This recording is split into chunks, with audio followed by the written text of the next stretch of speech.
There's Ramananda Prabhu. Dandavat. Kirtida, did you want to say something? You opened your mic.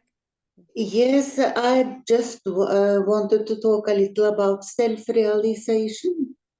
Sounds like a good subject. Yes, what is self-realization?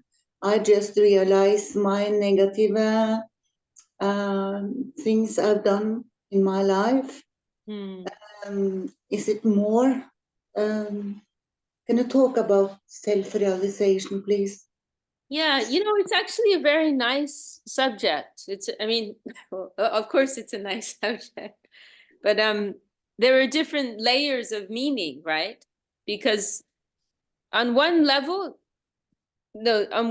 self-realization simply means like to realize.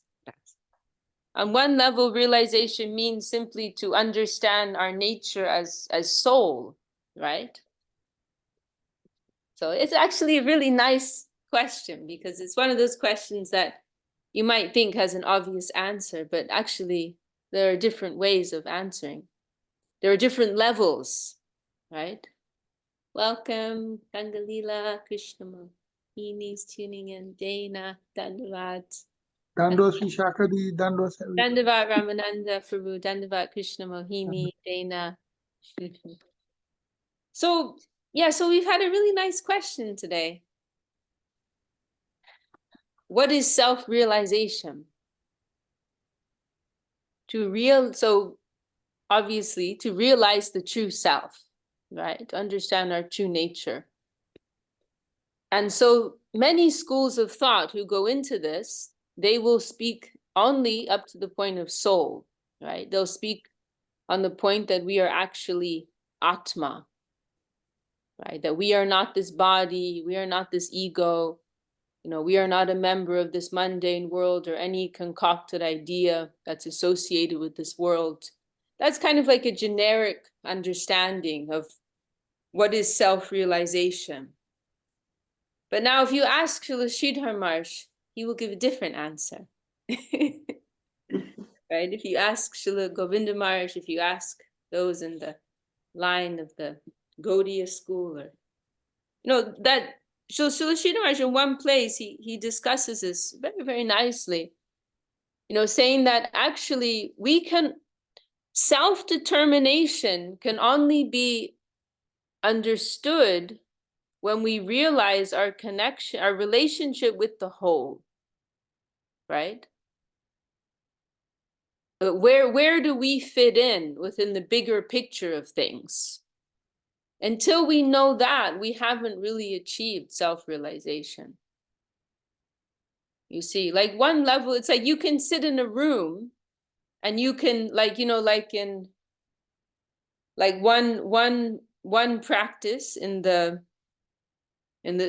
line of Gyan is Sankhya yoga, right? And you hear of this, and there's also some theistic, no, it can have a theistic focus too. But there's this practice of like eliminating the mundane elements, right? So you hear this phrase, neti, neti, neti, neti, neti, like it is not that. You've heard that perhaps. It is not that. Like in a step-by-step, like systematic way, understanding. I am not this, like I am not this body of flesh and blood. I'm not this mental system which is engaging with this world, right? Accepting, rejecting, which is involved in attraction and revulsions, the various things of this world. That's not me either, right? I'm not this intellectual system which likes to analyze, to discriminate. I'm not this ego, this mundane ego, which is tied up with so many temporary relative identities springing from this world, right? So through this process of neti, one can eliminate. And the idea is that by uncovering, we can come to what we are. By eliminating what is not, we can come to what is, right? And that has some place, right? And there are different ways in which that is applied, some in a more theistic way, some in a more atheistic way, right? However, that can only take you so far, right? Until you understand what is your place within the greater whole, you haven't really realized yourself, right? It's just like say, for example, and you see some people, they do very well at school, right? They may do brilliantly at school. They may get flying, pass all their exams with flying colors, But when you put them out into the real world, they fail utterly, right? Because it's not an integrated understanding, right? So that's one aspect. But then of course a greater aspect, a greater element, more fundamental element is that, and this is kind of a tricky thing, because who we are at our highest level, that requires grace from above, actually. It is like a sprout that needs it has everything within it, but it needs some outside influence to enable it to fully attain it, fulfill its potential, right? So like a sprout needs water, needs sunlight, right? So in the same way, we need grace. So what is self-realization in the highest sense? To find our place within the whole. And what is that whole? That is the Krishna-centric world, right? That is the God-centric world. And we have a place there. That's the good news, right? It's a spiritual ecosystem, and we have a place there. So what is true self-realization at the highest level? To realize this, Jivara Srupa Hoy, Krishna Nityadas. Krishna Tatasta Shakti, Beda Bed Prakash, right? To understand that who are we, right? In the highest sense, in the most developed sense, we are eternal, loving servants of the Lord. That is the highest level of self-realization. But it's kind of funny because the term's actually a little misleading, because now I'm thinking about it, the term almost implies that we can work it out ourselves, right? But actually we can, because who we are at the highest level is beyond our own capacity, right? That our highest potential can only be unlocked in connection with higher agents, right? And this actually, you brought up this discussion a few weeks ago, which really was very thought-provoking for me. I hadn't quite considered from that angle. It like kind of hit me, like what is real evolution, like to go beyond like what we actually are, right? Because we're Tatasta Shakti, right? We come from this middle zone, the marginal zone between the spiritual plane and the material plane. And we are being invited to that higher plane of the Sarup Shakti, the internal spiritual potency of the Lord. That's actually beyond what we're eligible for, in a sense, on our own. It's only grace that makes us eligible to enter a plane which is higher than ourselves, right? And so Srila Sridhar says, like, we must walk on our heads in that land because the soil is superior to us, right? The grass is superior to us. So self-realization is to realize our relationship with our loving Lord, right? To find our place within the whole as loving servants of the Absolute. And that can be realized.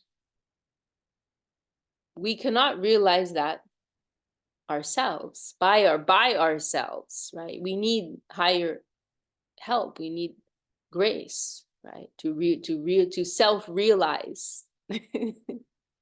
We need grace. We need support from above, from higher agents of divinity. So yeah, it's quite an interesting point to bring up, because it's kind of like it's a term that you'll hear, right, amongst those of a spiritual inclination, but generally it means something a bit more generic, right? Simply to understand that we are Atma, right? To understand that we are soul. But that is only a partial understanding. That is just a partial understanding. That's just, in a sense, that's the beginning, right?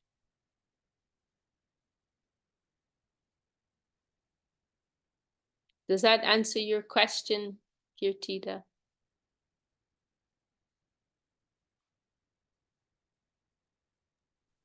Oh, Yes, I will. Thank you, Vishakha Dasi. I will contemplate again and think.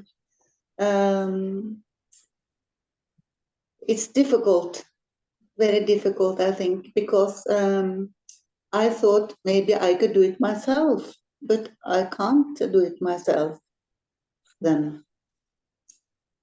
But I can be a witness to my action. And who is the witness? It's from the soul level, the observer. But more than that, I can never know, I think.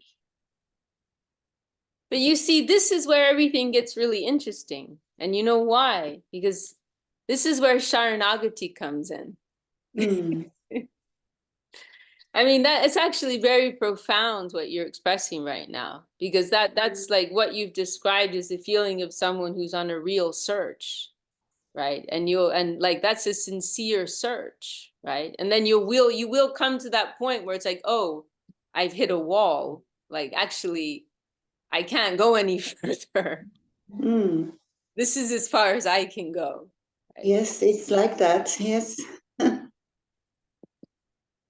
So this is why Sharanagati, this is where Sharanagati comes in, where we realize that helplessness. Why, this surrender will come. Oh, actually it is impossible. This is as far as I can go. And any more than this, it's all grace, right?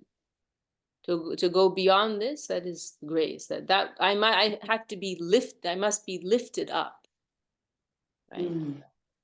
By their divine will, by their divine power. So this is where Sharanagati comes in. We can, again, that analogy of the passport and the visa, right? It's such a helpful analogy. Like we can come to the point of having a passport.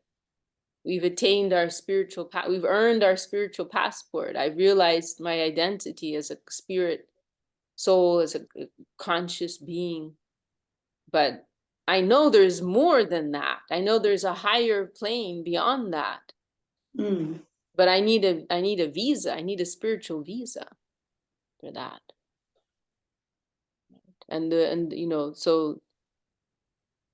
So that visa is coming, right, through Guru, through Vaishnava.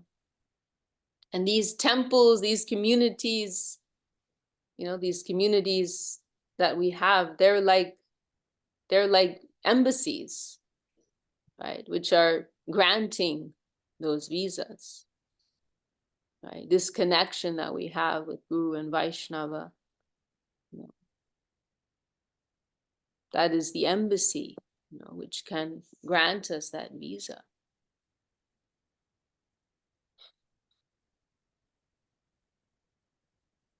And without that, anything we achieve will ultimately not only be dry, but it will be temporary also. Because until we can enter into that fundamental, most intrinsic nature of the soul, which is to serve in love, right? To serve in devotion. Until we can express that, awaken that intrinsic nature, then anything before that it's not permanent, because it's not in line with our true self at the deepest level, right? So this is where the adventure really begins.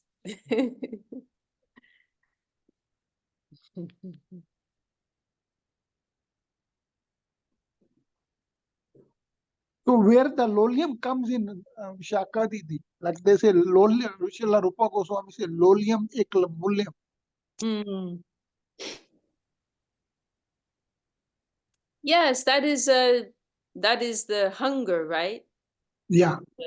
That is the spiritual hunger that we will feel, our attraction for the Lord, our desire for service, association, that is the real key, right? To feel that necessity, right? To feel that necessity within our heart that I need this.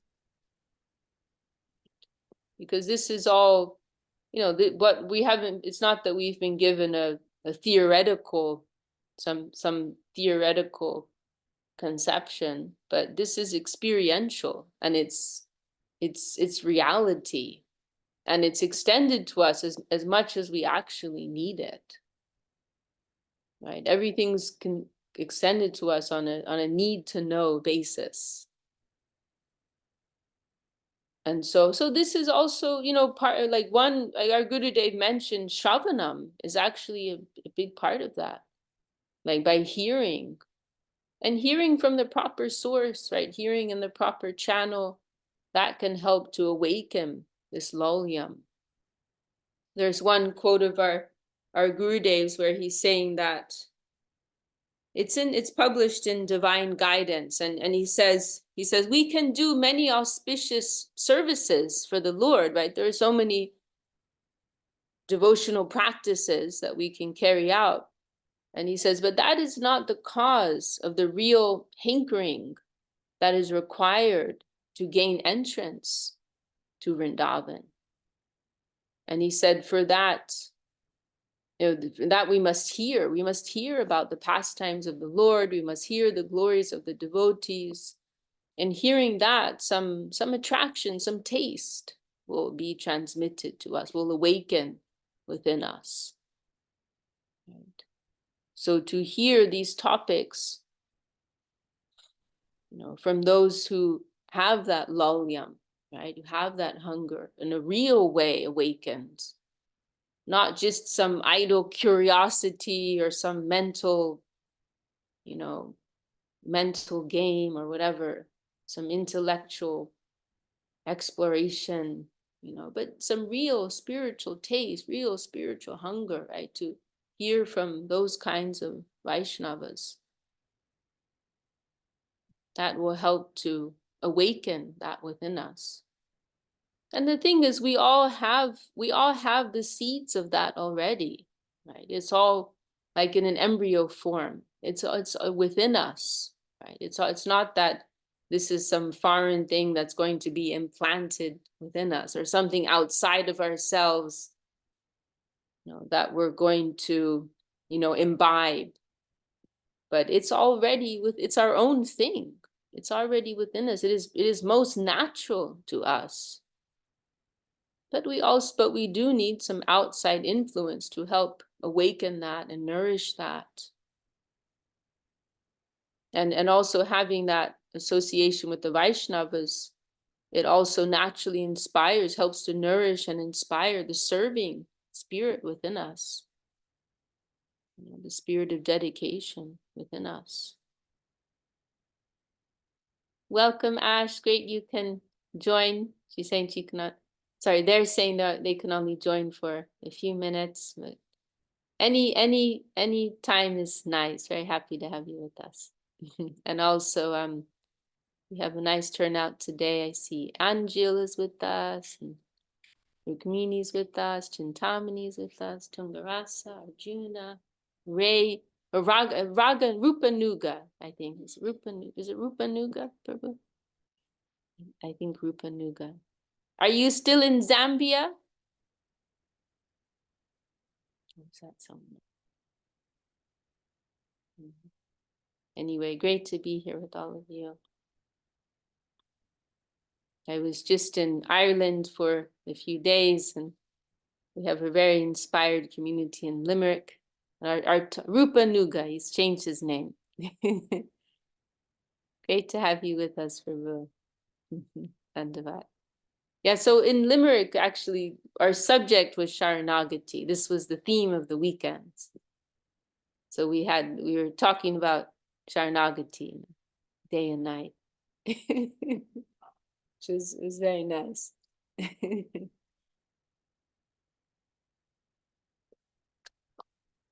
And we've had for those who came in late, we've had a very nice flow inspired by Kirtida. She brought up this question about what does self-realization actually mean? And we discussing this point that, actually self-realization is not just to realize ourself, right? Ourselves as spirit souls, but to realize our position within the whole and our loving relationship with Krishna. And that this point about, we will come to that point of realizing, because this is actually so beautiful, like this point about necessity. You're experiencing that, right? Like you're saying that you've come to a point of realizing, like, I can't get past this on my own, right? So now you were actually feeling in a genuine way the need for Sharanagati. You're feeling like see, this is the thing, like when we're engaged in a real search, then it will be like that. It's a genuine search. Then that there will come, this is like tied in with this idea of necessity, right? If our heart is sincere and we're seeking, we're following, we're practicing in a sincere way, the truth will come before us, right? The different stages of truth, it will come before us, and it will just be there staring at us in the face. Oh, this is what's missing. It will happen like that. It's like it's an actual journey. It's not just a textbook, right? But you're actually out on a journey, and there will come certain points where you realize, oh, this is the only way to go. It's like our Guru Dev. And of course, we hear these things carefully because our gurus, they're perfectly enlightened souls, but they're showing the example, right? But like our Guru Dev, I'm reminded of him when he was asked about, like, how did you realize that humility, these principles of humility, tolerance, and respect, they're so important? Now Gurudev said, well, it wasn't exactly like that, like I sat down one day and I thought about, and oh, it's like this. And he said it wasn't like that. It was out of desperation. Like feeling that service need, like engaged deeply in the service of his Guru Maharaj and realizing, oh, this is the only way to go forward, right? So when we are going on with our practices, following our lessons, following what has been laid out for us in a sincere way, it will come like that, right? It will come in front of us. Oh, now I can see and feel very clearly this is what is required. And it's a very good sign, right? And then what we feel in our heart, then we can verify, oh, what I'm feeling, the scriptures are also saying this. Hridyayena bhyanugyato, right? This verse in the Manu Samhita, right? Vidvadbi sevita shadbir nityam advesha ragibi hridyayena bhyanugyato yo dharmastam nibodataha, right? What the scriptures are saying, what the sadhus are saying, what my heart is also verifying, they're all in sync. They're all one. That's a very good sign. And this is why we go on hearing, right? And we go on with our reading, we go on with our sadhu sangha, because we'll experience, like, we may be singing the same song every day, but suddenly one day, oh, I just noticed that. Like we go on with these practices, and then it's like maybe like, oh, the same thing every day, but then one day, oh, we'll click. I'm sure everyone's had that experience here. Oh, I've read Shri Guru and His Grace 10 times, but wow, I didn't notice that before. This is like a new book. Right? And sometimes, because this is another thing, this is like all tied in with this discussion, right? That we have to be ready to receive certain truths, right? So we may hear things, but we weren't ready to receive them. So they don't really register with us. You know. But we go on with our practice, right? We are going on with our service life, our life of devotion, our shravan, our kirtan. And then when we are actually ready, then suddenly it registers like, oh yeah. And then you realize everywhere is talking. You know, Gurudev said that 1,000 times. You know, it's like, you know, like I had a very interesting experience with kirtan. You know, like in the beginning, I never had any interest in kirtan at all. You know, like for me, Gurudev, Srila Govinda Maharaj was everything. You know, I would much, when we'd go to the temple, I'd much rather go clean pots in the kitchen and go sit in the class. You know, I had no interest at all. No, I just wanted to serve Srila Govinda Maharaj, be in his association.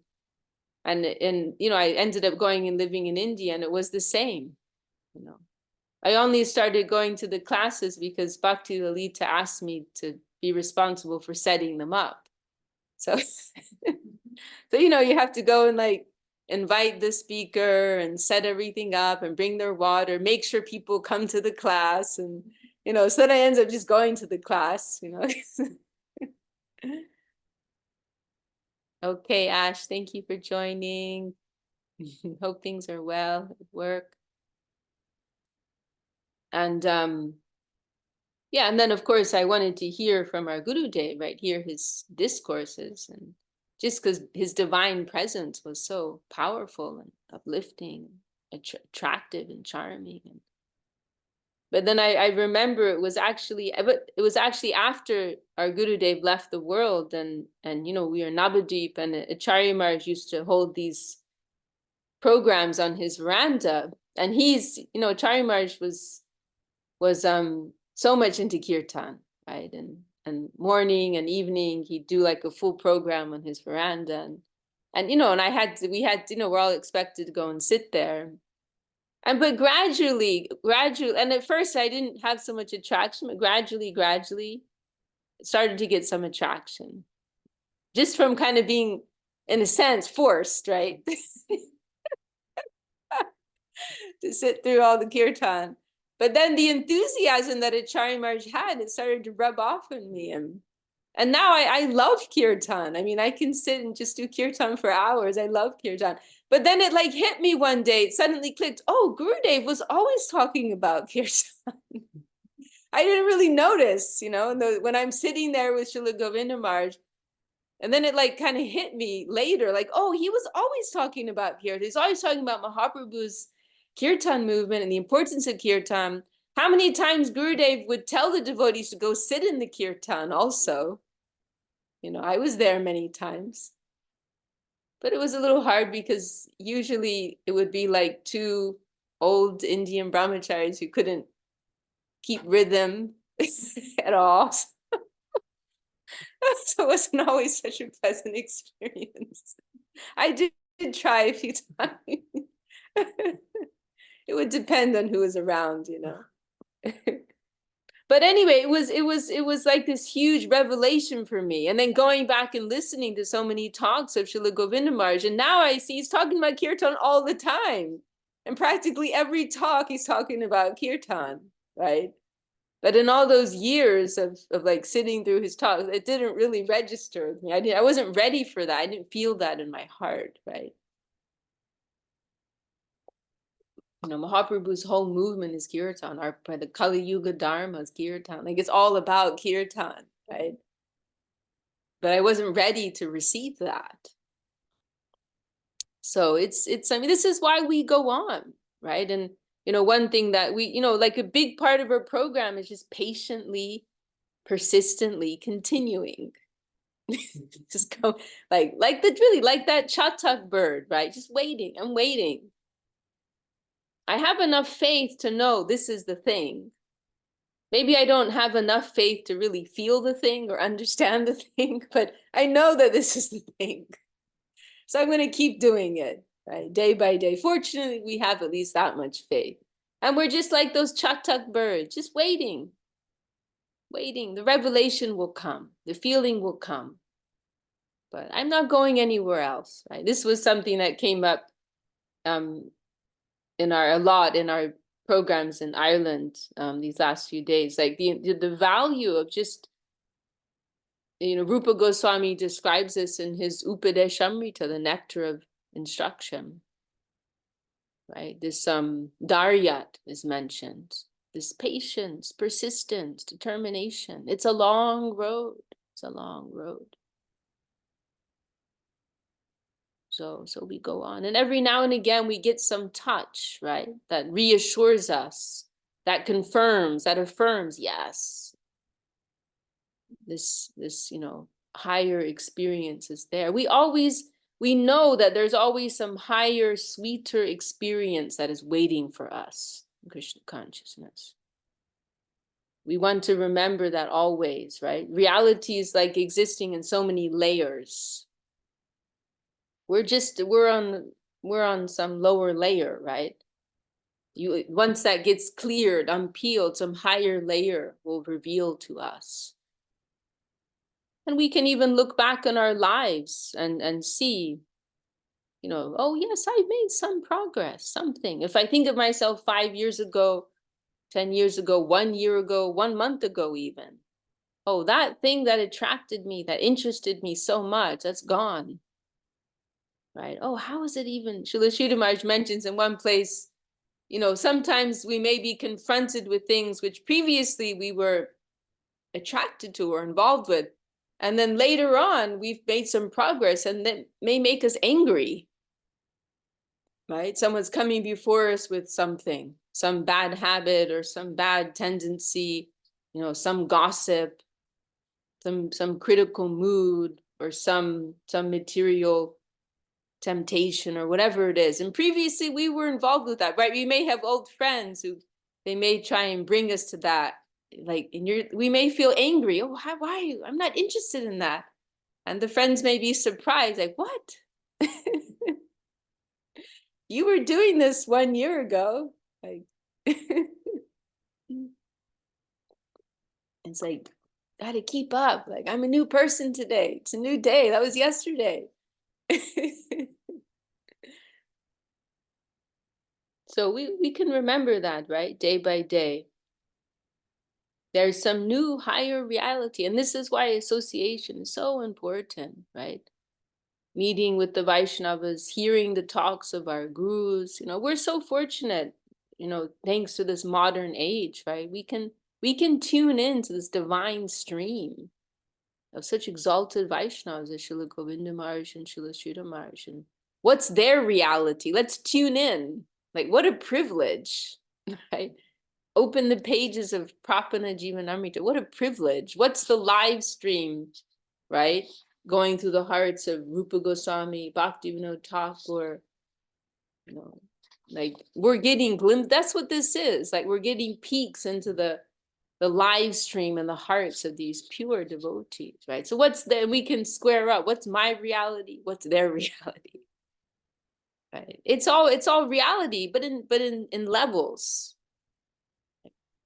And that is representing the eternal, permanent reality. And what we're experiencing on this lower level is of temporary meaning and value, and ultimately brings us nowhere at best. Ramananda Prabhu, you had your hand raised. Did you want to say something? Yeah, thank you so much. Yeah, I listened to Srila Guru Maharaj and Gurudev. Actually, Guru Maharaj was very exclusive. He just wanted to Srila Rupa Goswami. He said, we try to go up that channel. Through Srila Bhakti Siddhanta Mahaprabhu, we go into Rupa Goswami. Because we are not interested. There are so many religions. They go to Saki, they go other places, but we are exclusive. Srila Rupa Goswami's followers. Yeah, that's what remind me. Yeah, thank you so much. Jai. Beautiful, Prabhu. Well, just maybe we can tune into one live stream here. This is at the beginning of this Prapana Jivanamrita. This is a really extraordinary verse. It's the second verse. This is Srila Sridhar Maharaj's own verse. And he's simultaneously glorifying Srila Bhakti, his guru, Srila Bhakti Siddhanta Saraswati Thakur, as well as Mahaprabhu, as well as the personified message of Mahaprabhu, like the deity form of the message of Mahaprabhu. Gauravad Vigraham Vande, Gaurangam, Gauravaibhavam, Gaura Sankirtanonmatam, Gaura Karunya Sundaram. I make my obeisance unto the deity, Gaura Saraswati, the personified message of the golden Lord, Sri Chaitanya Mahaprabhu, whose bodily luster is of a beautiful golden hue, like that of the self-same Lord Gaura Sundar, who is the beautiful expansion of that Supreme Lord, Gaur Hari, who is always intoxicated by preaching the message of that golden Lord, and whose divine beauty blooms in the revelation of Lord Gauranga's mercy potency. There are many layers of meaning here in this verse. Beautiful.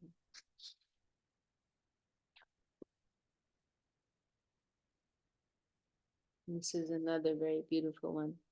Carefully compiled in this book is the nectar of the deep, heart-revealing, transcendental messages of those devotees whose hearts are unalloyed, who are servitors of the dust of the lotus feet of Krishna, who perform their every act for Krishna, who are filled with insatiable desire, exclusively in love of Krishna, and sustain their lives on Krishna's remnants alone, who desire only Krishna's pleasure and serve the servants of Krishna, whose hearts burn in separation of Krishna and overflow with ecstasy in the association of Krishna, whose relative and friend is Krishna, and whose one and only beloved is Krishna.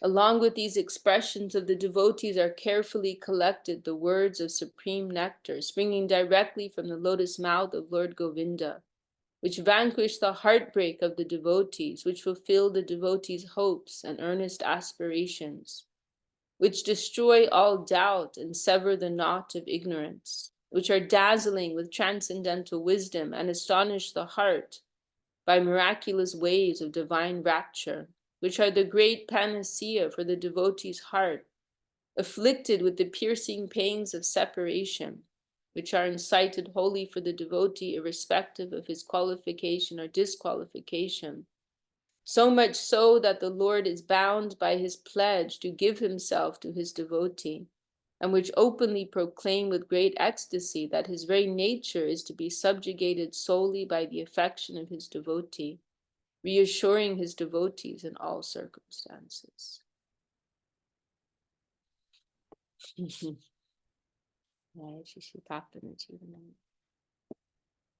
Does anyone else have any comments or questions, or maybe Chinmoy Prabhu would like to share some thoughts?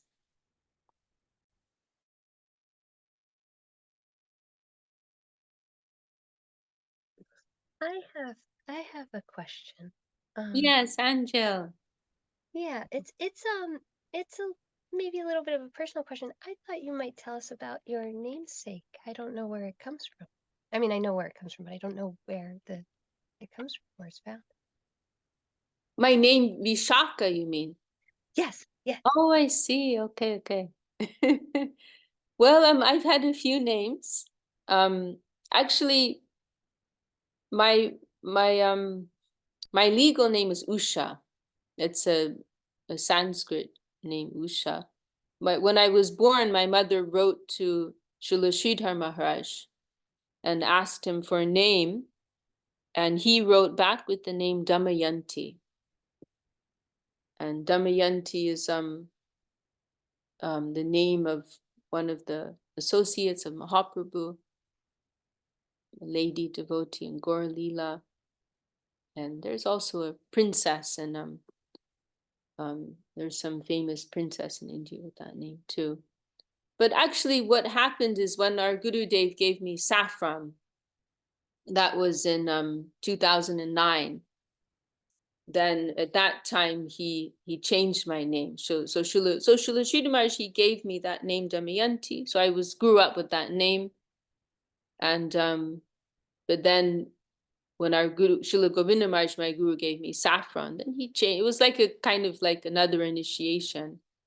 And so then he changed my name. And Vishakha is one of the, it is a very high name. I don't feel qualified at all for such a name. I'm not qualified at all. But it is a name of one of the Ashta Shakis, one of the 8 principal gopis in Vrindavan. So there's Radharani, and then there are these 8 principal, Lalita, Vishakha. They're like the 2 principal in this 8. Lalita, Vishakha, then Tunga Vidya, Ranga Devi, Sudevi. I can't remember them all right now. Chitraleka, right, is one. Induleka, like that. Our Gurudev liked to chant them, the 8 names actually. So these are these 8 principal gopis. Our japa mala, it said, right, that there's these 8 beads which are like marked. We have a japa with 108 beads, and those we have like a mark after a little string tied after the 8, like representing. So it is like that. And our Gurudev, he'd actually given saffron previously to one other lady who he names Lalita. And so he was happy, like Lalita and Vishakha, And it's interesting, now when I was in America, Jamuna and also Sita, they told me that they both, like separately, they felt like our Gurudev, he'd wanted to give that name to someone, the name Vishakha, because he'd given Lalita, and they both had that impression, like something had come up a few times. Separately, they experienced that. They had that impression. Our Gurudev wanted to give that name to someone, Vishakha, and then he gave that finally. But our Gurudev would say Vishakha, actually. Bengalis, Bengalis don't really have the V sound, sorry. So he would call me Vishakha. It was very funny when he gave me the name. It was actually in Thailand in 2009. He was in Thailand at the time, and he told me that he wanted to give me this new name, and then he looked and he said, "Do you know Vishakha?" And I was so starstruck, in the moment, I was so dazzled by everything. And then he said it like with this B, like Vishakha. And I just sat there like shaking my head, like a little kid, He's like, "Do you know Vishakha?" And I just sat there like, "No." But yeah, he would call me that, Vishakha. And he liked to chant. He did that once or twice later on. Like, he would chant Lalita, Vishakha, Sudevi, Ranga Devi, like that. Oh, Dana has to go, I think. Thank you for joining us, Dana. And yes, Gangli is saying it's a nakshatra, yes. And as for the actual Sanskrit meaning of the name, I'm not sure about that. But yeah, she's mentioned, in the scriptures, one of Radharani's, main companions, but then actually we hear more, Krishna Lila, we don't go into so much, this is a subject matter we carefully approach, but we actually hear more, we understand more about these divine personalities through Gaura Lila, right? In Gaura Lila, Lalita Devi, Lalita Saki, she appears as Swarup Damodar, and Vishakha appears as Ramananda Rai. And so we actually learn more about them in Gaura Lila. We hear in Chaitanya Charitamrita much description, and so yes, and Swarup Damodar is we see how Swarup Damodar is described as being like the second self of Mahaprabhu.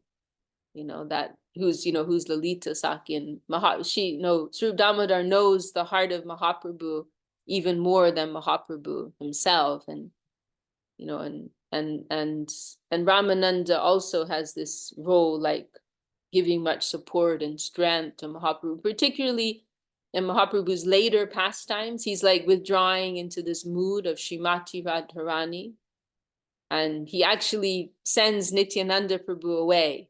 Because Nityananda's Baladev, right? Nityananda's the older brother. It's like not so appropriate for this part of Mahaprabhu's Leela. So he sends him to Bengal, like, you preach in Bengal. And in the beginning, Nityananda ignores that and he keeps coming back. But finally he accepts and he stays in Bengal preaching. And then Sri Damodar and Ramananda Rai, they come in closer, and they're representing, they're the gopi attendants of Radharani, and they're supporting Mahaprabhu in that mood.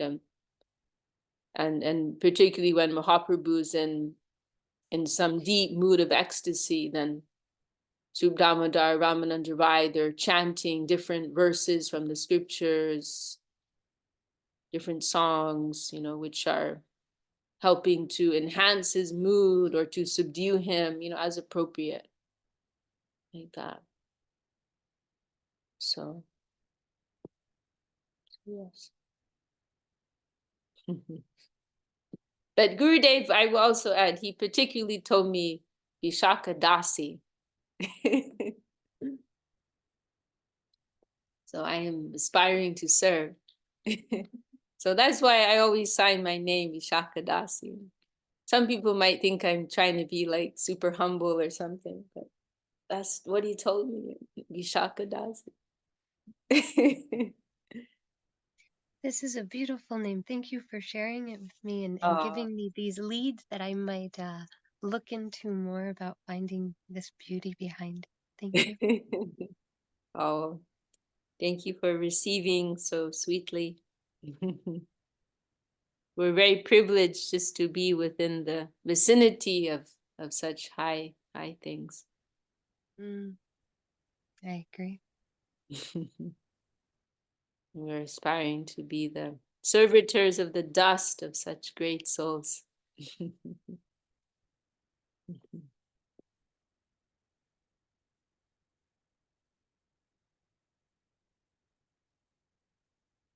Any other last words from anyone in our group today?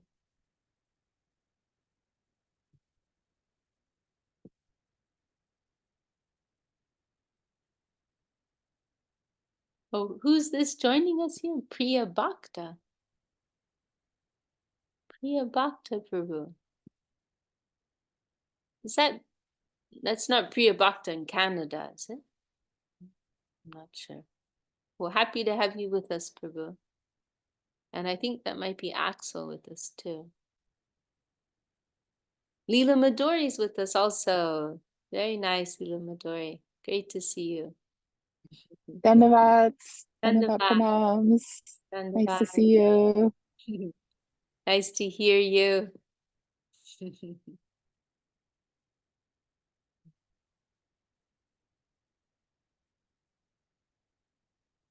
And of course, speaking of Ramananda Rai, we have this chapter in Chaitanya Charitamrita, Ramananda Sambad, which is very, very crucial for us, actually.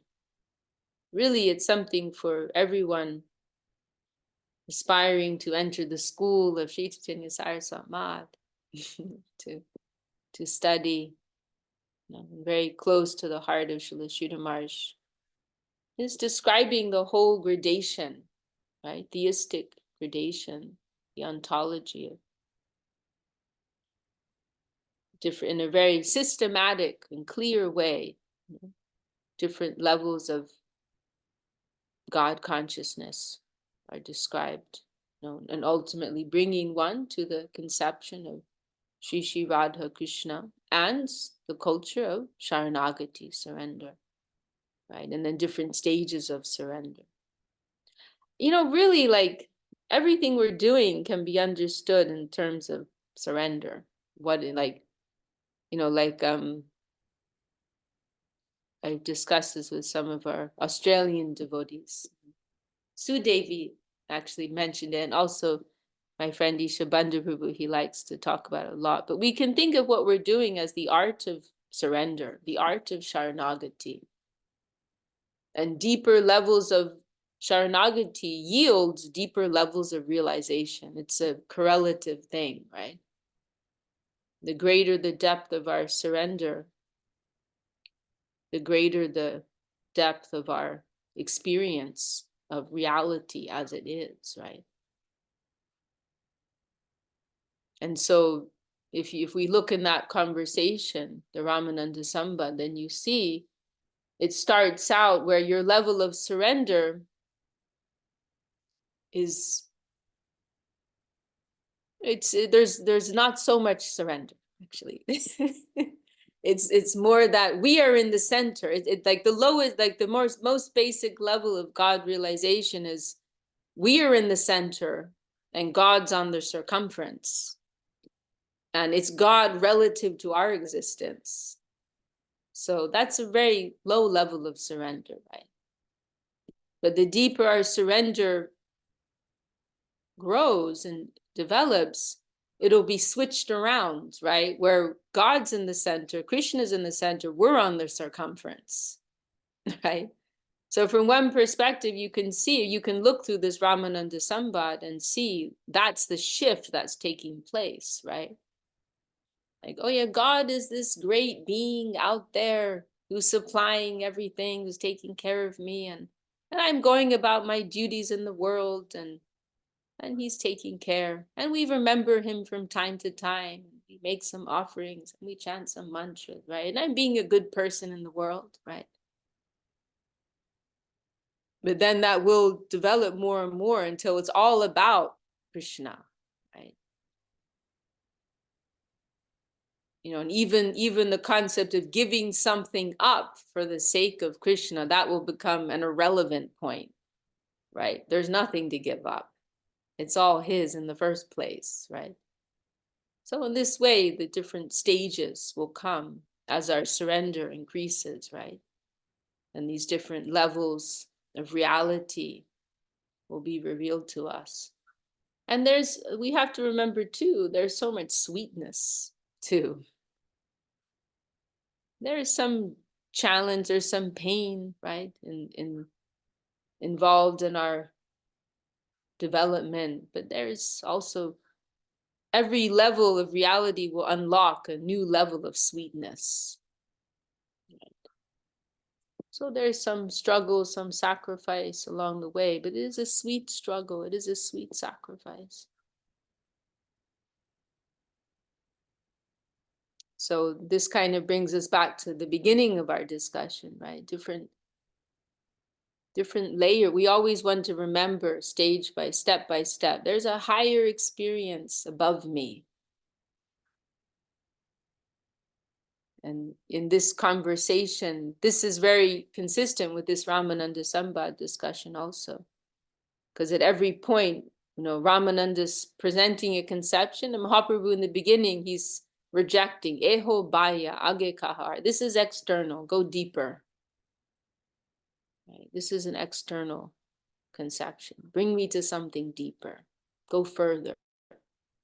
Right? So if our Gurudev, Srila Govinda Maharaj mentioned this once too, if we always remember that as we go on, that this is not the end, there's something more, then we'll always be in a good place.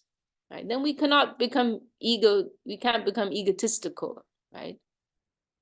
If we're always in awareness of that, there's something higher above, then we will keep ourselves in our humble mood. When we're living in the relativity of infinite truth, right? Like Newton, I'm just on the edge of the ocean of knowledge collecting some pebbles. So if we're always living within the proximity of that infinite ocean of truth, then we will feel like that. Oh, I'm just collecting a few pebbles in relation to what is there, right? So it is very helpful for us. And then we're also trying to move in this sensitive way with the environment and inviting, with this open heart, inviting that stream of truth. Right? We are trying to move forward in an awake manner, a living, awake manner. What is the truth? What is the path that is being presented for me, right? And if we live like that, we'll see that there are so many lessons for us, right? Krishna is always trying to, he wants to dance with us. The Lord wants to dance with us. We just have to be awake and see how he wants to dance with us. And we will see.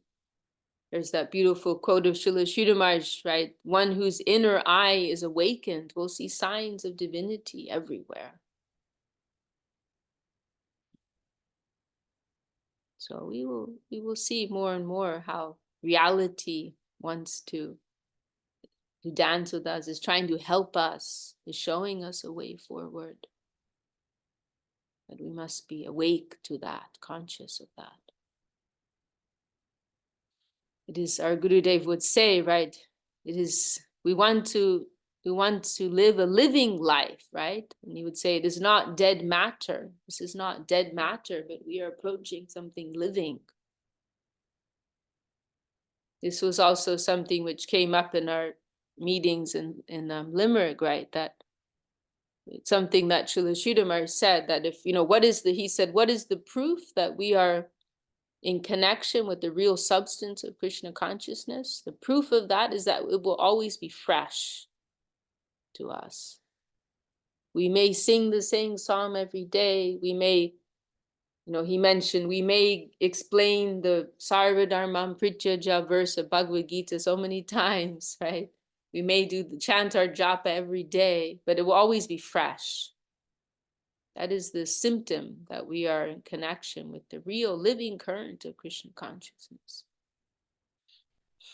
So if we're not feeling that, then we can try to examine ourselves, right? But in any case, we will go on. We will go on. Sometimes feeling that touch, sometimes not. But we will go on. We have no other plan or program, our Gurudev would say.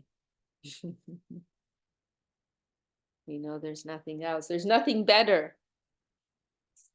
We haven't yet discovered anything better. We are open, right? If someone can suggest something better, then we're not prejudiced people. But so far, right? Srila Sridhar Maharaj mentioned that, so far nothing higher has been found. But if someone can present, then we can consider, but I don't think it's possible. Anything better can be found.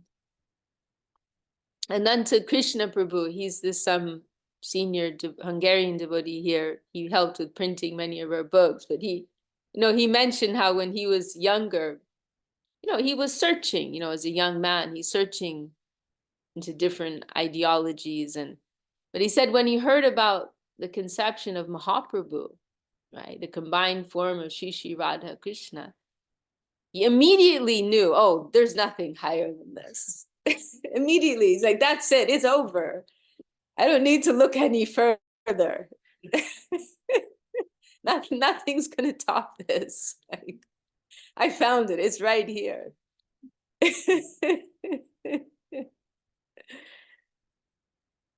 What's that verse that Atma Siddha Savali, Atma Siddha Savali? Can you pass me the kirtan guide? That verse of Srila Sridhar Maharaj in the Prema Dhamma Deva Stotram, he used to describe like reality tasting, like sweetness tasting itself, right? This is Mahaprabhu. Sweetness tasting itself. You won't find anything better than that. And you just find that. Yeah, it's towards the end here. And then we are running out of time. We'll just end with this.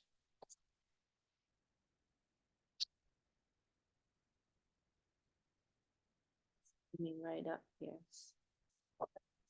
Here it is. It's verse 66. Atma siddha savalila purna sokya lakshanam swanubhava mata nitya kirtanatma mantanam advayaika lakshya purna tattva tadparatpanam prema dhamma devam eva nami bodhisundam. This is the all-conquering conclusion. The highest conception of the ultimate reality must also be the highest form of ananda, ecstasy. Sri Chaitanya Mahaprabhu is Krishna, ecstasy himself, tasting his own sweetness and dancing in ecstatic joy. His own holy name is the cause of his ecstasy, expressed as dancing, and the holy name is the effect of his ecstasy, expressed as chanting. The cause is the effect. The dynamo is creating ecstatic energy which makes him dance, and his chanting distributes that ecstasy to others. I offer my obeisances to that beautiful golden Lord, Gauranga Sundar, the divine form of Krishna Prema. Haribo, Haribo. You heard it here, right? This is the all-conquering conclusion. Like Mahaprabhu is, like one of my friends is saying, like, if it weren't for Mahaprabhu, I'd be an atheist. Even Nietzsche, right? Even Nietzsche, like he's like he's like promoting nihilism, right? Atheistic. And he said, I could believe in a God that is a good dancer, right? So even he would be converted, right? If he heard this. So it doesn't get better than this, and then coming through like this conception, Sri Chaitanya Mahaprabhu coming through the mouths of hearing the glories of that manifestation of the Lord through the mouths of such great souls as Srila Bhakti Rakshak, Sridhar Dev Goswami Maharaj, Srila Bhakti Sundar Govinda Dev Goswami. Like, we are just inconceivably blessed. We literally cannot begin to understand how fortunate we are. We actually are not able. We don't have the capacity. But we just count our lucky stars that somehow or another we're here. All right, I guess we'll stop there for today.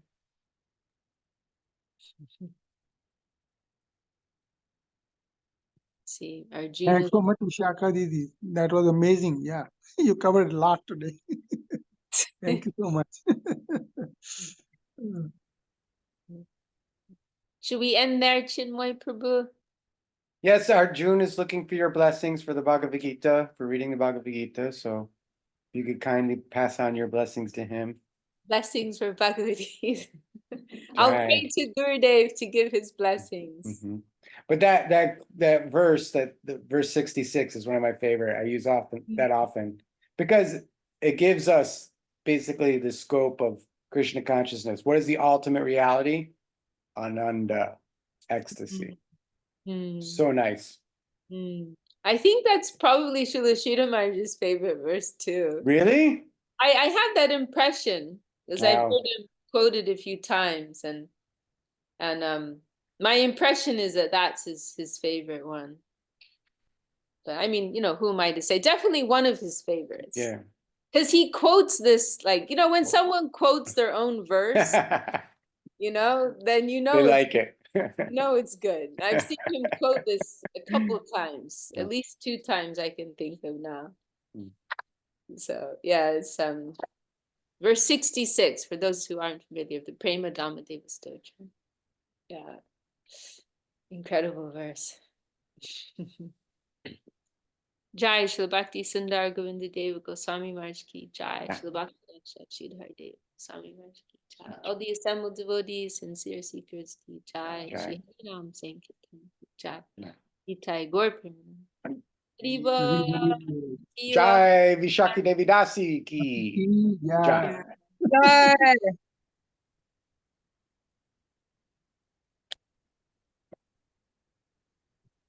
Dandavat pranams to everyone. Dandavat Thank you for joining. Hare Krishna. Hare Krishna. Jai Chinmadev. Haribo. Dandavat. Jai.